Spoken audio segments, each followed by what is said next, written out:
হে all, good morning. কেমন আছো বন্ধুরা? আশা করি সকলে খুবই ভালো আছো। তো নিরু ঘরকন্যায় তোমাদের সকলকে জানাই স্বাগত। কাল বিকেলে মারা বাড়ি ফিরে গেছে, আর আমি ফিরে এসেছি ব্যাক টু রুটিনে। তো দেখো, কিছু কাঁচা ধোয়ার ছিল, সেগুলো সব মেশিনে দিয়ে দিয়েছি, আর একটু আমি রুমটা ক্লিন করে নিচ্ছি। বাড়িতে যখন কেউ আসে তখন এই ডাস্টিং, ক্লিনিং, এই কাজগুলো দেখবে একদমই আর হয়ে ওঠে না, আর তোমার করার জন্য মনেও লাগবে না। তখন শুধু কিচেনেই টাইম চলে যায়, মানে ভালো রকমভাবে ভালো মন্দ রান্না, খাওয়া দাওয়া, গল্প, এগুলো করতে করতেই সময় চলে যায়। আর আমরা যারা মানুষজন ভালোবাসি, মানে বাড়িতে কোনো অতিথি এলে খুশি হই, তাদের কাছে তো এটা বিশাল বড় ব্যাপার। মনে হয় ডাস্টিং, ক্লিনিং এগুলো তো রেগুলারই থাকে, কদিন না হয় এগুলো নাই হলো, তাই না? তো দেখো, কাজ করতে করতে হঠাৎ বাইরে এসে দেখছি একটু ঝমঝমিয়ে বৃষ্টিও নেমে গেছে। তো আমার মনে হয় এই দুপশলা বৃষ্টিতে ধরিত্রী ঠান্ডা হবে না। তো যাই হোক, চলো এখন আমি কিচেনে যাই, কারণ ব্রেকফাস্ট করা হয়নি।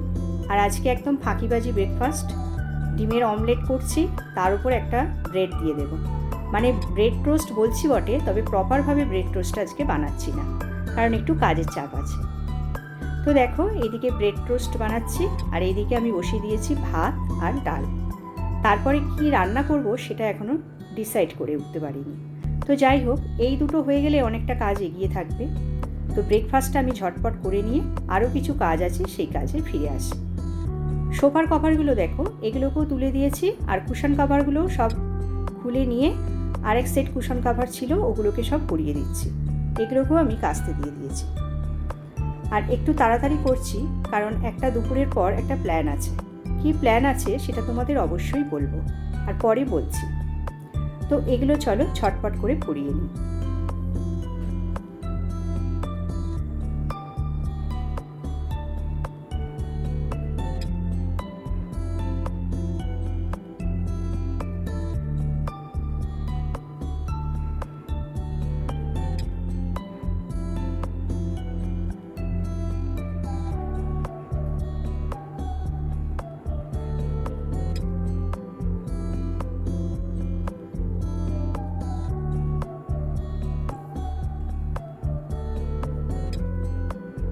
তো দেখো, আমার সব কুশনের কভারগুলো পরানো হয়ে গেছে। এবার সোফার কভারটা শুকিয়ে গেলে ওটাকে একবারে ভালোভাবে বিছিয়ে দিয়ে তারপর আমি কুশনগুলোকে সেট করে দেব। তো বন্ধুরা, আমি ডাল, ভাত আর একটু বেগুনি আর একটা ডিমের অমলেট এই খেয়ে বেরিয়ে পড়েছি। কোথায় বলো তো? যাচ্ছি দক্ষিণেশ্বর মা ভবতারিণীর দর্শন করতে। সকালবেলা সাডেন আমার ফ্রেন্ডদের সঙ্গে প্ল্যান হয়েছে, আর দেখো যেমন প্ল্যান, মায়ের ইচ্ছাতে বেরিয়ে পড়েছি।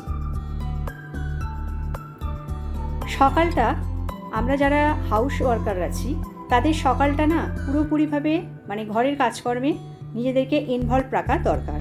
আর বিকেলে সম্পূর্ণ মি টাইম, মানে তুমি সেটা ঘরের মধ্যেই দাও নিজেকে টাইম, বা বাইরে বেরিয়ে। এই দুটো ব্যালেন্স যদি আমরা করে চলতে পারি, আমার মনে হয় প্রত্যেক গৃহিণীরই খুব ভালো লাগবে, এবং পরের দিনের যে কাজ করার জন্য একটা এনার্জি, সেটা তারা ঠিক ফিরে পাবে। সবসময় দেখবে কাজ করার একটা একঘেয়েমি, কাজ করতে করতে একটা খিটখিটে ভাব, এগুলো তাদের আসবে না। এই দুটো ব্যালেন্স করে তোমরা যদি চলতে পারো, মানে সকালটা ঘরের কাজে আর বিকেলটা নিজেকে একটু টাইম দেওয়া, তাহলে দেখবে অনেক সুন্দরভাবে তোমরা সমস্ত দিক মেনটেন করতে পারছো। আমি তো এইভাবেই আমার জীবনটা চালাই। তো দেখো, চলে এলাম দক্ষিণেশ্বরে একদম মায়ের দর্শন করবো বলে। তো তোমাদেরকে হয়তো মায়ের দর্শন করাতে পারবো না, কারণ তোমরা তো সবাই জানো ভেতরে না ফোন না ক্যামেরা, কোনো কিছুই অ্যালাউড নেই। তো ঠিক আছে, মায়ের দর্শন নাই বা করলে মন্দিরটা তো তোমরা বাইরে থেকে দর্শন করতে পারো। তোমরা নাই মায়ের কাছে এইভাবেই প্রার্থনা করে নাও। প্রার্থনা তো যে কোনো জায়গা থেকে, যে কোনো স্থান থেকে হতে পারে, শুধু মনটা পরিষ্কার দরকার, তাই না বন্ধুরা? তো দেখো, আমরা এখানে গাড়ি পার্ক করে ভেতরে যাব। তো চলো, হয়তো তোমাদেরকে ভেতরে নিয়ে যেতে পারছি না, তবে অবশ্যই তোমাদেরকে মায়ের প্রসাদ আমি দর্শন করাবো।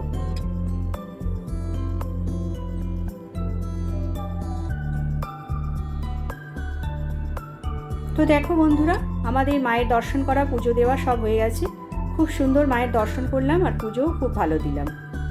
তো এখানে দেখো, এই সামনাসামনি যে স্টলগুলো থাকে, আমরা খেতে এসেছিলাম ফুচকা। তো ফুচকা তো এখানে পেলাম না, তো সেই জন্য আমরা এখানে পাপড়ি চাট খাচ্ছি। পাপড়ি চাট যদিও আমি নিইনি, আমার ফ্রেন্ডরা খেয়েছে। তবে সত্যি কথা বলতে বন্ধুরা কি বলবো, পাপড়ি চাটটা এতটাই বাজে ছিল, ওরা 2 প্লেট দুজনে নিয়ে পুরো পাতা শুদ্ধ পাপড়ি চাটটা ফেলে দিয়েছে। আর এখানে দেখো একটা আইসক্রিমের গাড়ি ছিল, তো আমি এখান থেকে একটা আইসক্রিম নিয়েছি। এখন এই আইসক্রিমটা খেতে খেতে চলো একটু গঙ্গা দর্শন করে আসি। এই দক্ষিণেশ্বরে সন্ধ্যার দিকে গঙ্গাটা কত সুন্দর লাগে, চলো তোমাদেরকে সেটা দেখাই।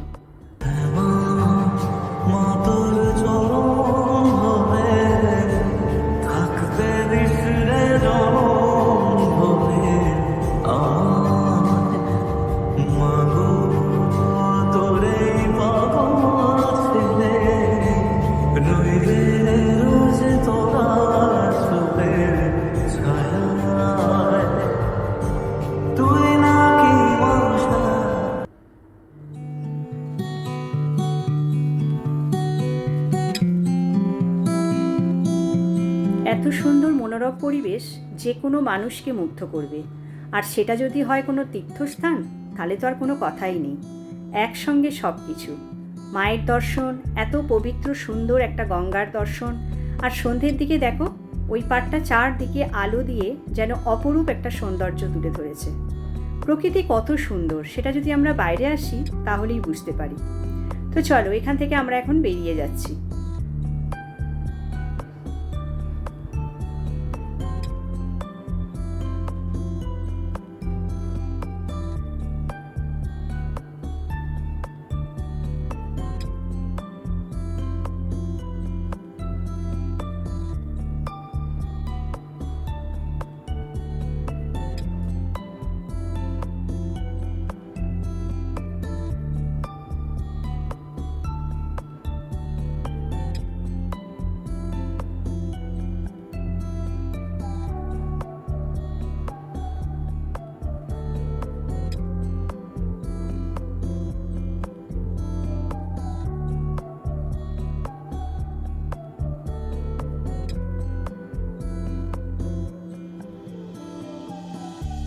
দক্ষিণেশ্বর থেকে বাড়ি ফেরার পথে রাস্তার উপরেই দেখলাম শ্যাম বাবার একটি বড় মন্দির।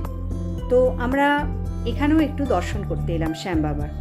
কোনোদিন আসিনি, এটা প্রথমবার দেখলাম। অনেকে বলছে যে এই মন্দিরটা নাকি নতুনই হয়েছে, তবে জানি না এটা নতুন না পুরনো। তবে এই সন্ধ্যায় শ্যাম বাবারও দর্শন হয়ে গেল, সাথে রাধা মাধবের আর বজরংবলীর। তো একসঙ্গে আজকে অনেক কিছু পাওনা হলো। ভেতরে যদিও ভিডিও অ্যালাউ নেই, তবে আমি একটু চেষ্টা করেছি তোমাদের সঙ্গে শেয়ার করার।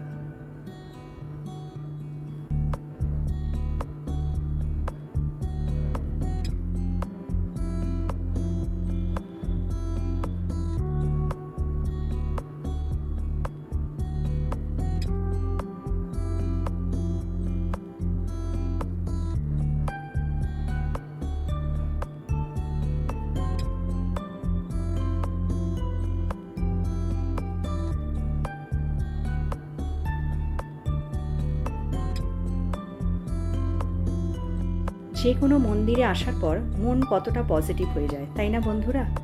এসেছিলাম মা ভবতারিণী দর্শন করতে। মা ভবতারিণী দর্শন করার পরে পেয়ে গেলাম শ্যাম বাবার দর্শন, প্লাস রাধা মাধবের দর্শন আর বজরংবলীর দর্শন। মানে আজকে সন্ধেটা অপূর্ব হয়ে গেল। তো আমরা ফুচকা ওইখানে পাইনি বলে আমাদের বাড়ির কাছে এসে একটা স্টলে ফুচকা খেয়েছি। আর এটা হচ্ছে মা ভবতারিণীর প্রসাদ। তোমরা প্রসাদ দর্শন করো আর অনেকটা আশীর্বাদ নিয়ে নাও। তো বন্ধুরা, আমি এখন বাড়ি চলে এসেছি আর প্রসাদটা তোমাদের দেখালাম। পুজো দিয়েছিলাম, মায়ের প্রসাদ। তোমরা একটু মায়ের আশীর্বাদ নিয়ে নিও। আর আজকে ব্লগটা এই পর্যন্তই। দেখা হচ্ছে আবার একটা ইন্টারেস্টিং অন্য ব্লগ। তো আজকের মতো এইটুকু, বাই।